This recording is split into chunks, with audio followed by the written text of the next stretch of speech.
दोस्तों, एक माँ और बेटे के बीच में कितना प्यार होता है इसको लफ्ज़ों में बयान नहीं किया जा सकता है। लेकिन जो घटना आज मैं आपको बताने जा रहा हूँ, इसमें माँ बेटे को एक दूसरे से बेहद प्यार हो जाता है।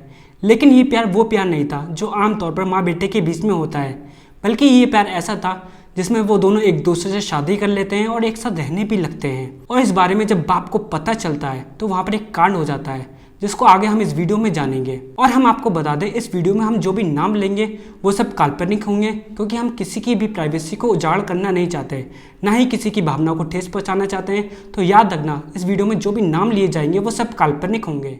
दरअसल ये सच्ची घटना जो मैं आपको बताने जा रहा हूँ वो उत्तराखंड के उधम सिंह नगर जिले की है, जहाँ पर एक राजू नाम का शख्स होता है जिसकी उम्र लगभग 51 साल होगी और इसकी शादी आज से 31 साल पहले हो गई होती है। और ये शादी करीब 70 साल तक टिकती है, जिसके बाद उसकी बीवी की तबीयत खराब हो जाती है और तबीयत खराब होने के कारण उसकी बीवी की मौत हो जाती है। उस बीवी से राजू के 2 बच्चे थे और दोनों ही लड़के थे। बीवी के मरने के बाद राजू उन दोनों की परवरिश अच्छे से करता है। वो उन दोनों को शहर पढ़ने के लिए भेज देता है ताकि वो अच्छे से पढ़ लिख कर कामयाब इंसान बन सके। इधर राजू अपनी ज़िंदगी बसर कर रहा होता है और उधर उसके लड़के जवान हो गए होते हैं और पढ़ लिख कर अच्छी से जॉब पर लग जाते हैं। लेकिन साल 2011 में राजू की ज़िंदगी में एक ऐसा मोड़ आता है जहां पर उसकी मुलाकात एक निशा नाम की लड़की से होती है। निशा की उम्र लगभग 25 से 26 साल होगी। दोनों के बीच बातचीत शुरू हो जाती है और ये बातचीत इस तरह आगे बढ़ती है कि दोनों एक दूसरे के गहरे दोस्त बन जाते हैं। दोनों एक दूसरे से अपनी बातें शेयर करने लगते हैं, दोनों एक दूसरे को अपने राज बताने लगते हैं और इस तरह आगे चलते चलते दोनों को एक दूसरे से मोहब्बत हो जाती है। फिर एक दिन निशा राजू से कहती है कि मैं आपसे शादी करना चाहती हूँ। मेरे भी माँ बाप इस दुनिया में नहीं है और आपकी भी बीवी इस दुनिया में नहीं है। हम दोनों एक दूसरे को सहारा दे देंगे। ये सब सुनकर राजू खुश हो जाता है कि हम दोनों एक दूसरे का सहारा बनेंगे। फिर कुछ टाइम बाद राजू और निशा शादी कर लेते हैं और शादी के बाद गांव में अपनी ज़िंदगी अच्छे से गुजारने लगते हैं। इधर राजू खेत पर काम करने के लिए जाता है और उधर से जो भी पैसे मिलते हैं वो उन पैसों में अपनी ज़िंदगी अच्छे से गुजारने लगते हैं। लेकिन राजू की ज़िंदगी में एक ऐसा खतरनाक मोड़ आएगा उसने कभी सोचा भी नहीं था। वो मोड़ तब आता है जब उसके बेटे शहर से वापस लौटकर घर आ जाते हैं। वो दोनों राजू के साथ रहने लगते हैं और अपनी सौतेली माँ निशा को भी एक्सेप्ट कर लेते हैं और उसको माँ कहकर बुलाने लगते हैं। फिर कुछ टाइम बीत जाने के बाद निशा राजू के पास आती है और कहती है कि मुझे अपने मायके जाना है, मैं कुछ दिन अपने मायके में रहना चाहती हूँ। इस पर राजू बोलता है कि तुम्हारे तो माँ बाप नहीं है, तुम कहाँ पर जाओगी?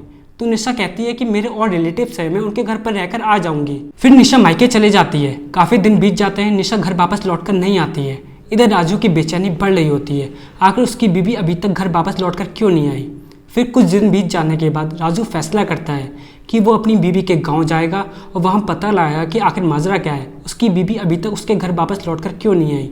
फिर एक दिन राजू अपनी बीवी के गांव जाता है और वहाँ के लोगों से पूछता है कि मेरी बीवी निशा काफ़ी दिन पहले यहाँ पर आई थी लेकिन वो अभी तक घर नहीं लौटी है। तो वो लोग राजू से कहते हैं कि हमने एक अजीबोगरीब बात सुनी है कि निशा इसी गाँव में किसी के साथ एक किराए के मकान में रह रही है। जब राजू उस घर का पता लगाकर वहाँ पर पहुँचता है और उस घर के दरवाजे को खटखटाता है तो वहाँ पर निशा रह रही होती है, लेकिन उसके साथ जो लड़का होता है वो कोई और नहीं, उसका बड़ा बेटा होता है। दोनों को साथ में देखकर राजू शॉक हो जाता है और उनसे पूछता है कि तुम दोनों साथ में क्यों हो, आखिर माजरा क्या है। जिस पर वो दोनों कहते हैं कि हम दोनों एक दूसरे को पसंद करते हैं और हमने शादी भी कर ली है, तुम हमारी ज़िंदगी से चले जाओ, हमारे बीच टांग ना अड़ाओ।